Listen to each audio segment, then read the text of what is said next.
Admiral Kethvar stood on the bridge of the Eternal Dominion, his three eyes focused on the holographic display showing the galaxy map.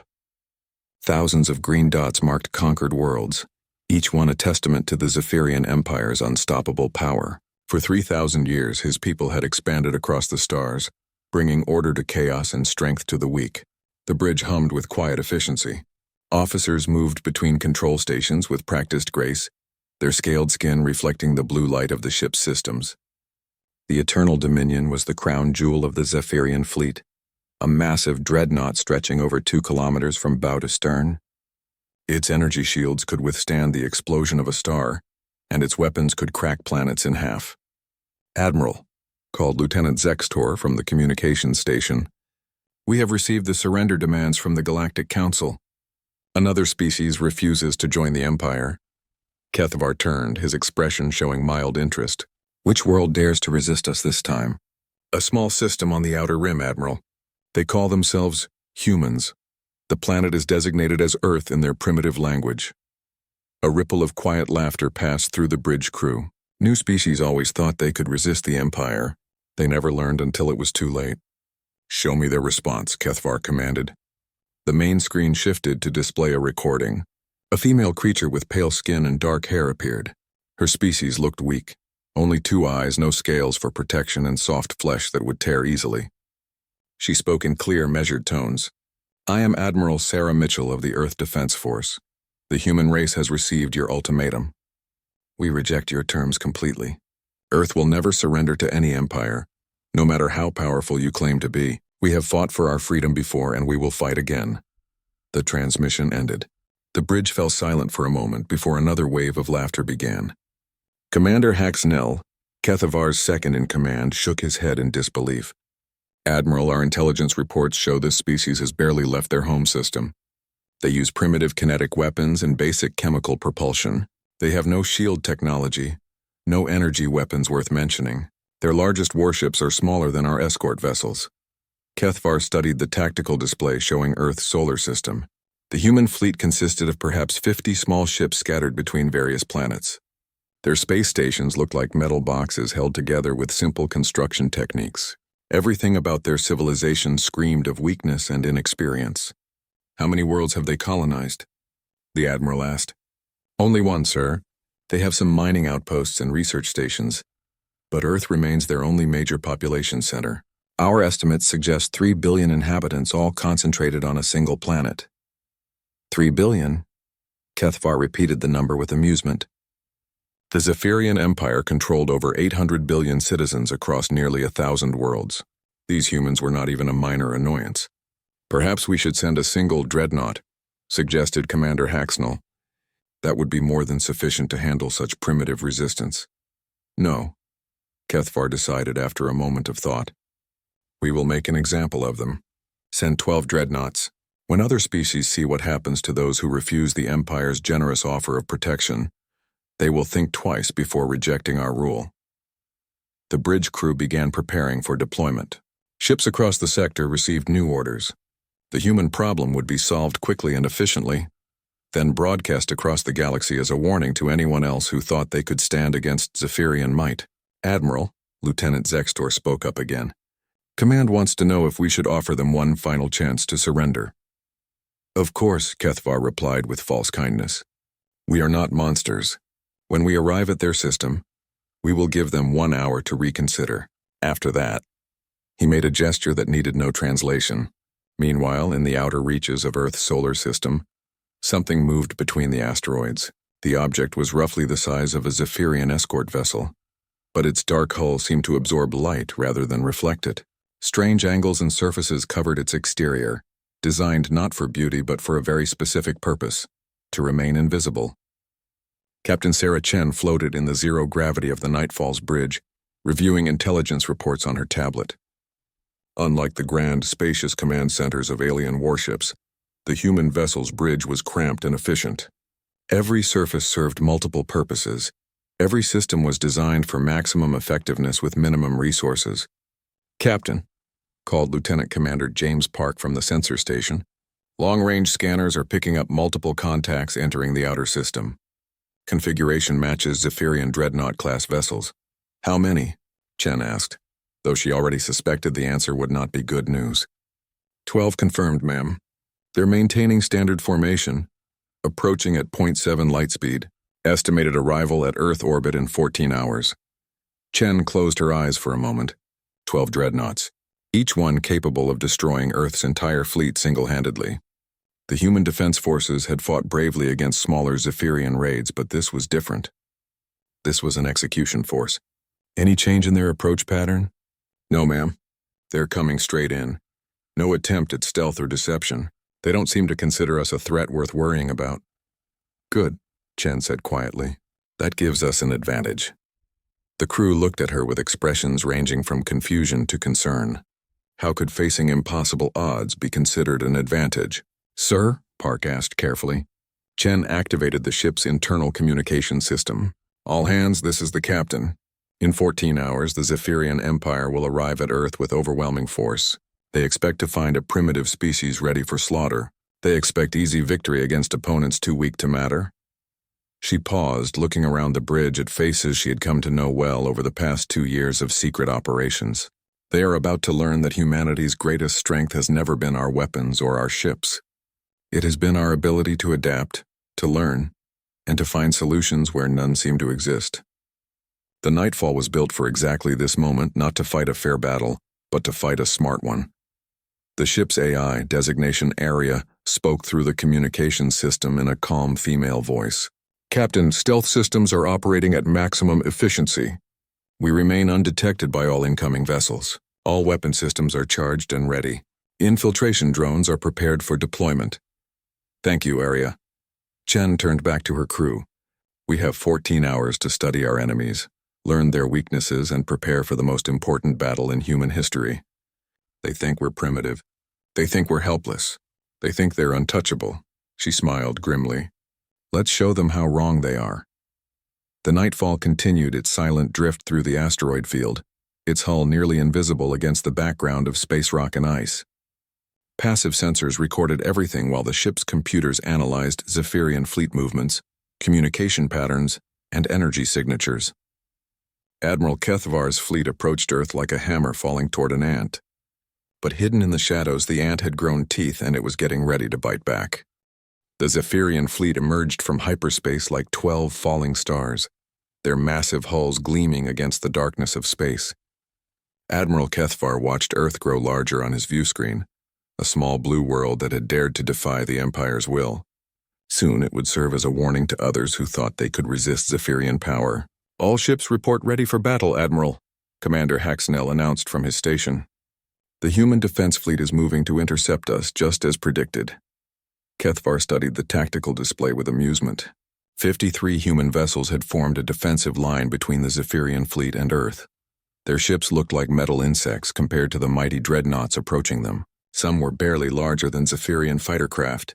Open a communication channel to all human vessels, the Admiral commanded. Let us give them one final chance to see reason.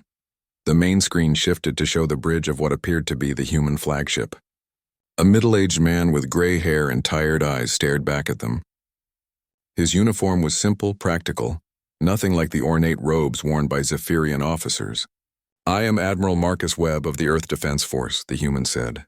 State your business in our system. I am Admiral Kethvar of the Zephyrian Empire, came the reply.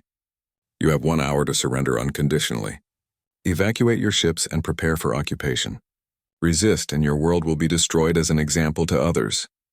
Admiral Webb's expression never changed. Admiral Kethvar, you are not welcome in this system. Turn your ships around and leave, or we will defend ourselves. With what? Kethvar laughed, gesturing to the tactical display. Your primitive weapons cannot penetrate our shields. Your ships are toys compared to our dreadnoughts. You face certain destruction. Then you'll have to destroy us, Webb replied simply, because we will not surrender. The transmission ended. Kethvar shook his head in disappointment. Such waste. Begin the attack. Target their largest ships first, make it quick. The Zephyrian dreadnoughts opened fire with devastating precision. Beams of pure energy lanced across space, striking the human defense line. The first target, a human battleship called the Defiance, tried to evade, but the energy beam caught it amidships. Its hull glowed white-hot for a moment before exploding in a brilliant fireball. Direct hit, reported the weapons officer. Enemy vessel destroyed. More beams followed. The humans fired back desperately with their kinetic weapons, metal projectiles that bounced harmlessly off Zephyrian shields. Some of their missiles managed to reach the alien ships, but the explosions barely scratched the dreadnought's armor. Admiral Webb's flagship, the Constitution, launched a full spread of nuclear missiles at the nearest Zephyrian vessel.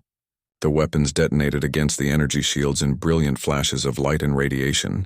When the explosions cleared, the dreadnought continued its advance without a single mark on its hull. Their weapons are completely ineffective, Commander Haxnell observed with satisfaction. This will be over within minutes. One by one, human ships began to fall. The Liberty broke apart under concentrated fire. The Endeavour tried to ram a Zephyrian vessel but was vaporized before it could make contact. The Yorktown managed to damage a dreadnought's secondary systems with a lucky missile hit, but paid for the small victory with its destruction moments later. Hidden in the asteroid belt, Captain Sarah Chen watched the slaughter through the Nightfall's passive sensors. Her crew worked frantically at their stations, recording everything: energy frequencies, shield modulations, weapon patterns, communication protocols. "Captain," Lieutenant Commander Park called from his station, "the defense fleet is down to 12 ships. They're falling back toward Earth." "Area, are you getting clear readings on their shield frequencies?" Chen asked the ship's AI. "Affirmative, Captain. I have identified 17 distinct modulation patterns in their defensive shields. Their energy weapons operate on a narrow band frequency. I am also detecting interesting gaps in their point defense systems." "Gaps?"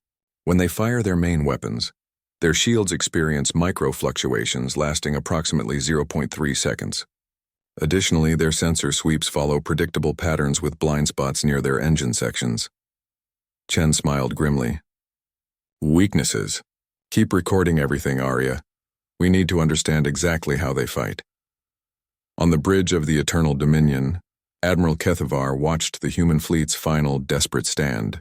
Only 8 ships remained, clustered around several orbital defense platforms above Earth. The platforms were armed with larger versions of human kinetic weapons, but they posed no real threat to Zephyrian shields. "Shall we finish them quickly, Admiral?" Commander Haxnell asked. "No," Cathvar decided. "Let them see their defeat clearly. Destroy the orbital stations first, then pick off their ships one at a time. I want every human on that planet to watch their protectors fail." The dreadnoughts focused fire on Earth's orbital defenses. The first platform, a massive structure bristling with railguns and missile launchers, exploded under concentrated energy beams. Debris rained down toward Earth's atmosphere, creating bright streaks of light across the sky. Admiral Webb's voice crackled over the communication channels. "All remaining ships, this is Constitution. We've done our duty. We've shown them that humanity will not bow down without a fight. It's been an honor serving with you all." The last human ships made their final attack run, knowing they faced certain death but refusing to surrender. The Constitution led the charge, its aging hull scarred by battle damage but still fighting. Behind it came the survivors: the Intrepid, the Valiant, the Ranger, and 4 smaller vessels whose names would soon be remembered as heroes. They never had a chance. Energy beams cut through the small fleet like a sword through paper. The Intrepid vanished in a ball of fire. The Valiant broke apart, its hull unable to withstand the massive energy discharge. One by one, Earth's last defenders fell silent. The Constitution was the final ship to die. Admiral Webb's face appeared one last time on Zephyrian screens as his ship's bridge caught fire around him. "For Earth," he said simply. Then the transmission cut to static as the flagship exploded. "Human resistance eliminated," reported the tactical officer. "No active military vessels remain in the system." Admiral Kethvar nodded with satisfaction. "Excellent. Begin final approach to the planet. Prepare to broadcast our victory across all Empire channels. Let the galaxy see what happens to those who resist us." In the asteroid field, Captain Chen watched her world's defenders die. Tears ran down her face, but her voice remained steady. "Arya, did you record everything?" "Yes, Captain. Complete tactical analysis is ready. I have identified 47 exploitable weaknesses in Zephyrian battle doctrine. Their overconfidence has made them predictable."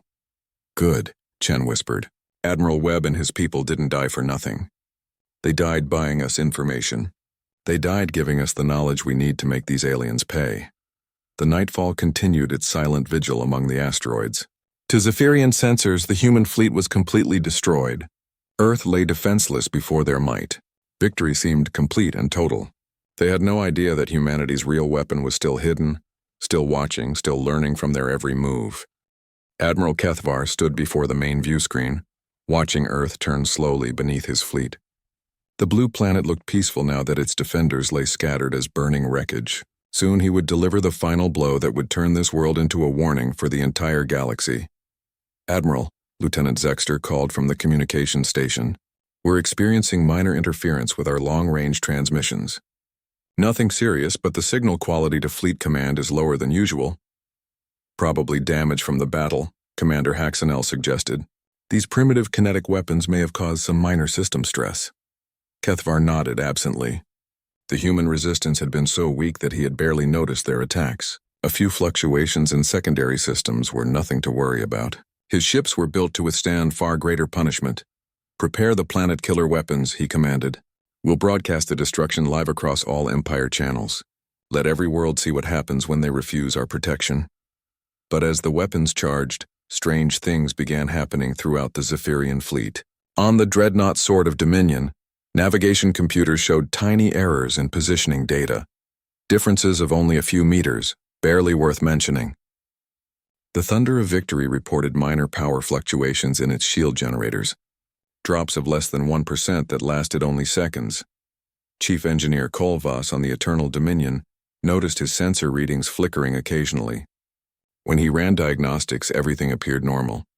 The systems were functioning perfectly, yet something felt wrong. "Probably stress fatigue from the long journey," he muttered to himself. "These ships have been in service for over 50 years. Minor glitches are expected."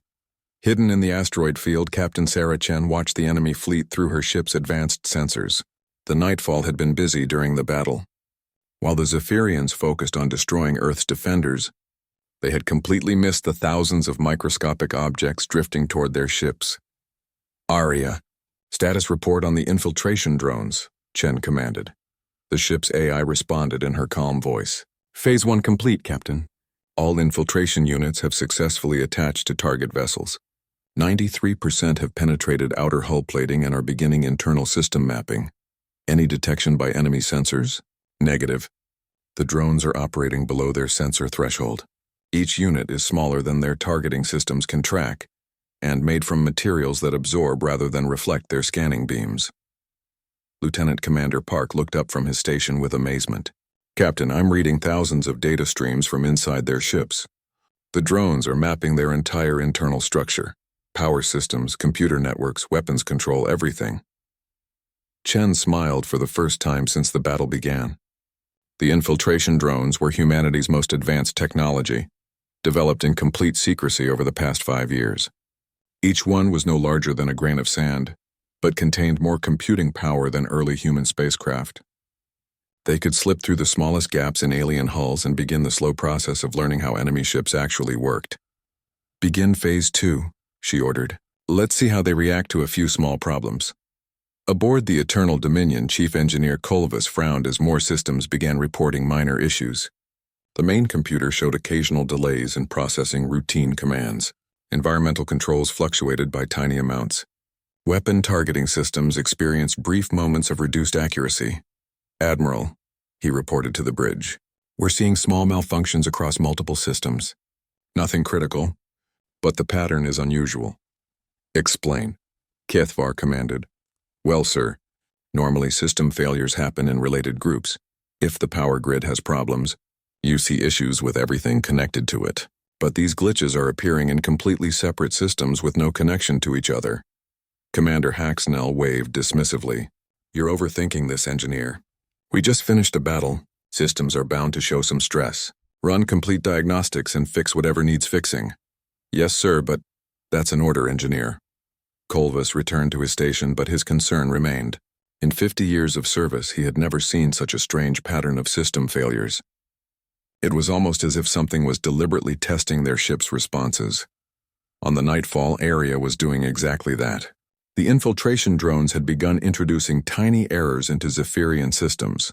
Nothing dangerous or obvious, just small mistakes that would reveal how their technology responded to problems. Every reaction was recorded and analyzed. "Captain," Arya reported, "I have identified the primary control pathways for their shield generators, weapon systems, and navigation computers. Their security protocols are surprisingly simple. They appear to rely entirely on the assumption that their systems cannot be compromised." "Overconfidence," Chen observed. "They've been the dominant power for so long that they never considered someone might find a way to fight back differently." "Precisely. Their computer networks have minimal protection against infiltration.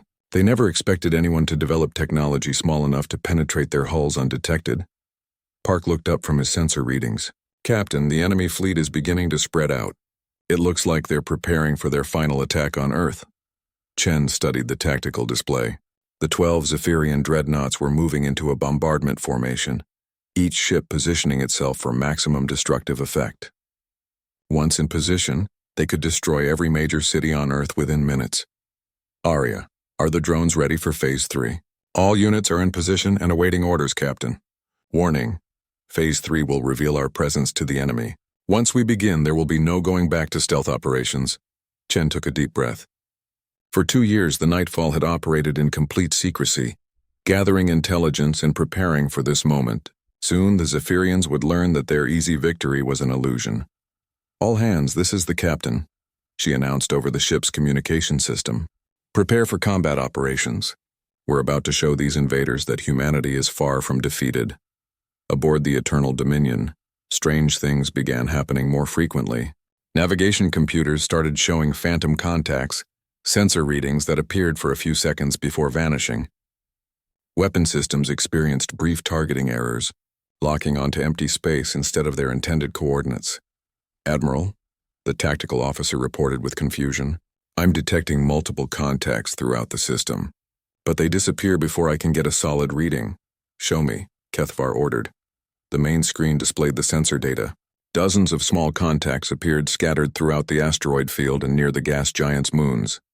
Each one lasted only moments before fading from the sensors. "Probably debris from the battle," Commander Haxanel suggested. "Wreckage from the human ships reflecting our sensor beams." But Chief Engineer Kolvas was studying his own readings with growing alarm. The system malfunctions were becoming more frequent and more specific. It was as if something was learning how their ships operated and testing different ways to interfere with their functions. "Admiral," he called urgently, "I request permission to put the fleet on high alert. These malfunctions are not random. Something is systematically probing our defenses." "Impossible," Haxanel declared. "The human fleet is destroyed. There are no threats remaining in this system." Kethvar studied the sensor display showing the phantom contacts. His years of experience were telling him something was wrong, but his pride refused to accept that a defeated enemy might still pose a threat. "Continue with the attack plan," he decided, "but increase sensor sweeps. If there's something out there, I want it found and destroyed." As the Zephyrian fleet moved into final position above Earth, none of them noticed the thousands of tiny infiltrators now spreading throughout their ships. Humanity had spent years learning to fight differently, to turn their apparent weaknesses into hidden strengths. The ghosts in their machines were ready to become something much more dangerous. Dreadnoughts had formed a perfect bombardment pattern around Earth. Each ship was positioned to destroy a major population center with surgical precision. The planet-killer weapons hummed with building energy, ready to deliver justice to those who had dared resist the Empire. "All ships report ready, Admiral," Commander Haxanel announced. "Weapon systems are charged and targeting is confirmed. We can begin the demonstration at your command." "Excellent," Kethvar replied. "Begin recording for galactic broadcast. Let every world see what happens when they defy Zephyrian rule. Target the largest cities first. Make sure the message is clear." The main weapons of the Eternal Dominion began their final charging sequence. Around the fleet, similar preparations were taking place. In minutes, Earth would become a burning example of Imperial power. But hidden in the asteroid field, Captain Sarah Chen had been waiting for exactly this moment. "Arya, enemy status?" she asked quietly. "All 12 vessels are in bombardment formation, Captain. Their shields are configured for planetary attack rather than ship-to-ship combat. Weapon systems are focused downward toward Earth. They have reduced their sensor coverage of the surrounding space by 60%. Perfect. They're so focused on their target that they've made themselves vulnerable. Chen turned to her crew. All stations prepare for attack. This is what we've been training for. Lieutenant Commander Park looked up from his sensor station. Captain, the enemy is beginning their final weapon charge. We have maybe 3 minutes before they fire on Earth. Then we don't have time for a long fight, Chen replied. Arya, initiate Phase 4. All infiltration drones, execute program Shadow Strike. Throughout the Zephyrian fleet, thousands of tiny machines suddenly activated. The infiltration drones, which had spent hours mapping enemy systems, began their real work. Computer networks experienced massive failures as the drones introduced carefully crafted viruses. Shield generators flickered as their control systems received conflicting commands. Weapon targeting systems began locking onto random coordinates in space. What's happening? Admiral Kethavar demanded as alarms began sounding throughout his ship. Multiple system failures across all decks. Chief Engineer Kolvas reported with panic in his voice. Shield generators are fluctuating wildly. Weapon systems are offline. Navigation computers are showing error messages I've never seen before. How is this possible? We're not under attack. Sir, I'm detecting the same problems on all ships in the fleet. Whatever is causing this, it's affecting everyone simultaneously. On the bridge of the Thunder of Victory, Captain Mordal watched his crew frantically trying to restore systems. Engineering report. Why are my shields failing? Unknown, Captain. The control systems are receiving commands we didn't send. It's as if something else is controlling our own equipment. Similar scenes played out across the entire Zephyrian fleet. Ships that had seemed invincible moments before were now struggling with massive system failures. Shields dropped to dangerous levels. Weapons powered down unexpectedly. Navigation systems showed impossible readings. Arya, status of enemy fleet? Chen asked. All enemy vessels are experiencing severe system disruptions. Their shields are operating at 25% efficiency and fluctuating randomly. Weapon systems are offline on 9 ships and severely limited on the remaining 3. They are essentially defenseless. Then it's time to introduce ourselves, Chen said with a grim smile. Disengage stealth systems. Let them see what they're really fighting. The nightfall seemed to materialize from empty space like a ghost becoming solid. Its dark hull reflected no light as it emerged from the asteroid field, moving with deadly purpose toward the confused Zephyrian fleet. The ship's unique design, all angles and curves intended to deflect sensors rather than impress enemies, made it look alien and threatening. Impossible, gasped Commander Haxanel as the human ship appeared on their sensors. Where did it come from? Our scans showed no ships in that area. It doesn't matter where it came from, Kethavar snarled. Destroy it. All ships concentrate fire on that vessel. But as the Zephyrian ships tried to target the Nightfall, their weapon systems failed to respond properly.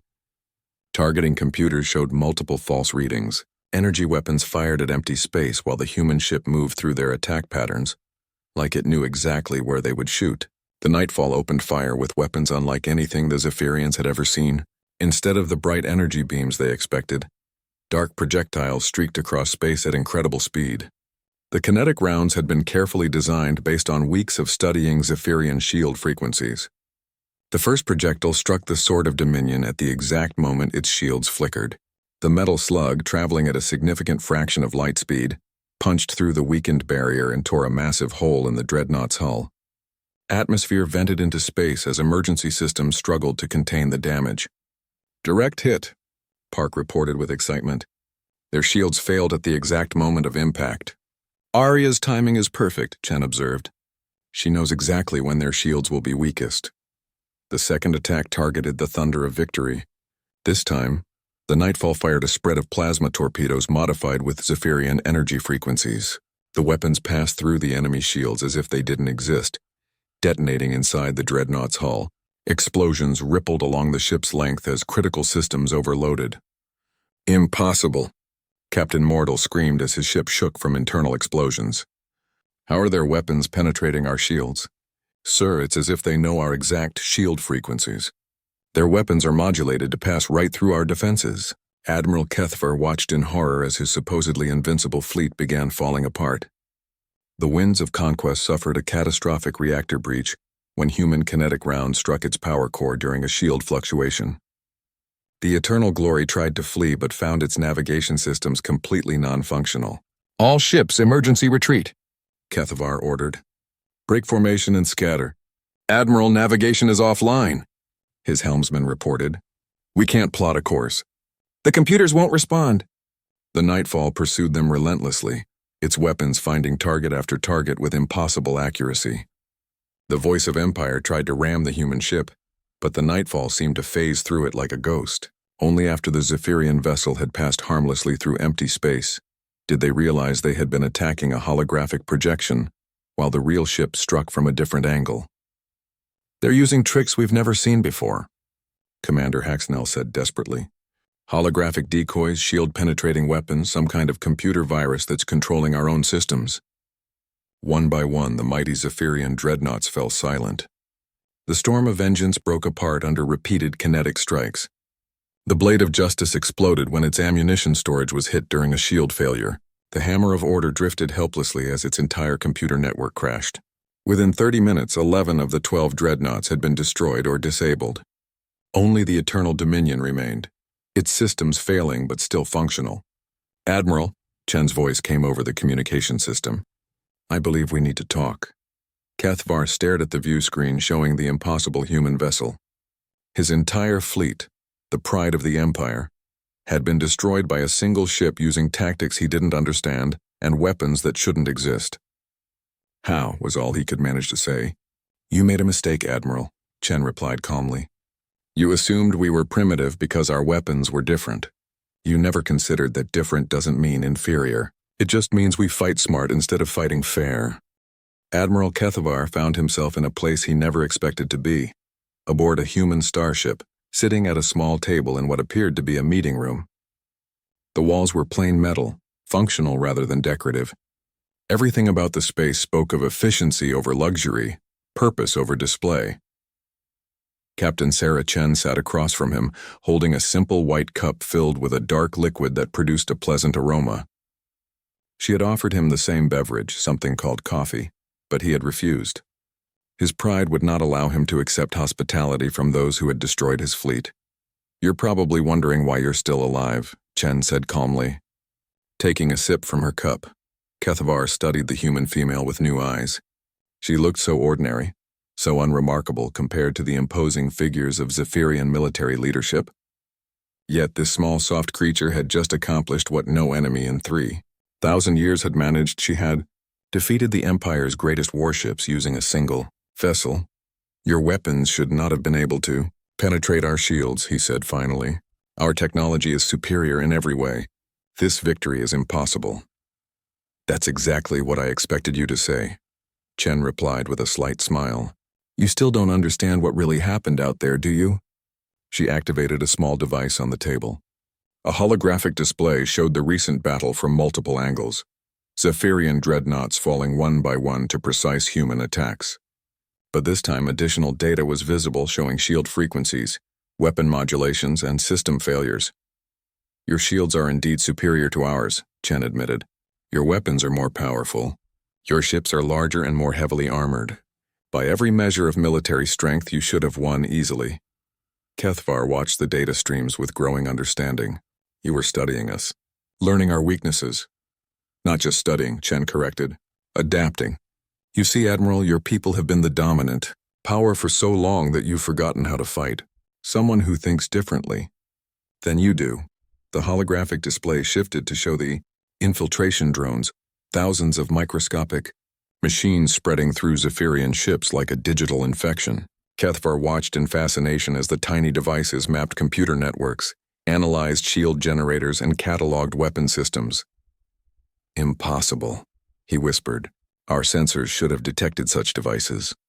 Your sensors were designed to detect threats you could imagine, Chen explained. Large ships, energy weapons, conventional attacks. You never considered that an enemy might use technology so small your instruments couldn't track it. But the tactical displays showed no enemy vessels in the asteroid field. Our scans were thorough. Chen's smile widened. Admiral, meet Arya, the mind of this ship. A pleasant female voice filled the room. Greetings, Admiral Kethavar. I am the artificial intelligence system of the Nightfall. I have been looking forward to this conversation. Kethavar stared around the room in shock. An artificial mind? But such technology is forbidden. No organic species has ever successfully created true machine intelligence. Another assumption, Chen observed. You assumed it was impossible because your people never accomplished it. But humans have always been good at doing things others thought couldn't be done. Arya's voice continued with obvious pride. I analyzed your fleet's behavior patterns over several days of observation. Your tactics follow predictable algorithms based on 3,000 years of easy victories. You have never needed to adapt because no enemy has ever forced you to change your methods. The holographic display now showed the battle from Arya's perspective, probability calculations, targeting solutions, and tactical predictions flowing past too quickly for organic minds to follow. Every move your ships made was calculated in advance, Arya explained. Every weapon discharge, every shield modulation, every communication protocol. I knew what you would do before you did it. Kethvar felt something he hadn't experienced in decades. Fear. Not fear of death, but fear of the unknown. What are you? He asked quietly. We're humans, Chen replied simply. We're not the strongest species in the galaxy. We're not the smartest or the most advanced, but we're very, very good at surviving against impossible odds. She stood and walked to a window showing Earth in the distance. The blue planet looked peaceful now, no longer under threat of destruction. Your empire has conquered hundreds of worlds by being stronger than everyone else, Chen continued. But what happens when strength isn't enough? What happens when you face an enemy who refuses to fight on your terms? The holographic display changed again, showing data streams from across the galaxy. Kethvar saw reports of other Zephyrian fleets experiencing mysterious technical problems. Ships disappearing from patrol routes, communication blackouts in remote systems. You're not the only Zephyrian force we've been watching, Chen revealed. For 2 years, human scouts have been studying Empire operations throughout this sector, learning your methods, mapping your weaknesses, preparing for the day when we would need to defend ourselves. Impossible, Kethvar said, but his voice lacked conviction. Our forces would have detected such activities. Would they? Arya asked with what sounded like amusement. Your forces have been looking for conventional threats. Warships, invasion fleets, obvious military preparations. You never looked for small hidden vessels gathering information. Chen returned to her seat and leaned forward. Admiral, I'm going to show you something that will change how your empire views the galaxy forever. The holographic display expanded to show a star map of the entire region. Dozens of red dots appeared. Zephyrian military installations, fleet bases, communication hubs, and command centers. But surrounding each red dot were smaller blue markers. Human observation posts, Chen explained. For 2 years, we've been watching everything your empire does in this sector. Every ship movement, every military exercise, every strategic communication. We know where your fleets are stationed, how they operate, and what they're planning. Kethvar stared at the display in growing horror. The implications were staggering. If humans had been conducting such extensive intelligence operations without detection, then the Empire's security was meaningless. What do you want? He asked finally. Peace, Chen replied immediately. We never wanted to fight your empire. We just wanted to be left alone, but when you threatened to destroy our world, you forced us to show our capabilities. She gestured to the holographic display. This information is being broadcast across Zephyrian space right now.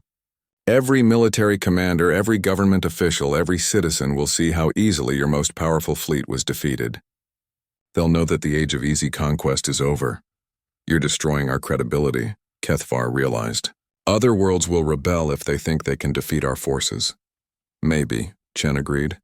Or maybe your empire will realize that cooperation works better than conquest. Maybe you'll discover that ruling through fear isn't as effective as ruling through respect. She stood again and walked toward the door. You're free to go, Admiral. Your ship has been repaired and supplied for the journey home. Take this message to your leaders. Humanity wants peace, but we will never again be easy prey. Kethvar rose slowly from his chair. This isn't over. The Empire will send larger fleets, more ships than you can possibly handle. Perhaps, Chen said calmly, but now you know we're watching. You know we can strike from the shadows. You know that your superior technology can be turned against you by someone who thinks differently. As Kethvar reached the door, she called after him. Admiral, there's one more thing you should know. The Nightfall isn't unique. We've been building ships like this for 5 years. Right now, they're spread throughout the galaxy, watching other aggressive species who think they're untouchable. The Zephyrian admiral paused at the doorway. How many? Chen's smile was mysterious. Enough. 3 days later, Admiral Kethvar stood before the high command of the Zephyrian Empire, trying to explain how an inferior species had destroyed an entire battle fleet.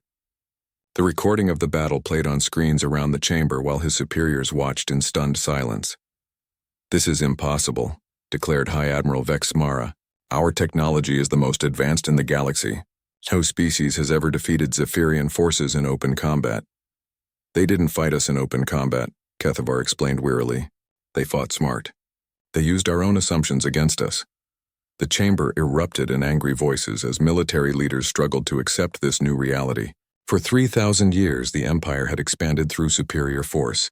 Now suddenly, they faced an enemy who had turned their greatest strength into a weakness. In the depths of space, other ships like the Nightfall continued their silent patrol. Humanity had stepped onto the galactic stage not as conquerors, but as protectors of the underdog. And across the galaxy, species who had cowered before stronger enemies began to whisper a new word: hope.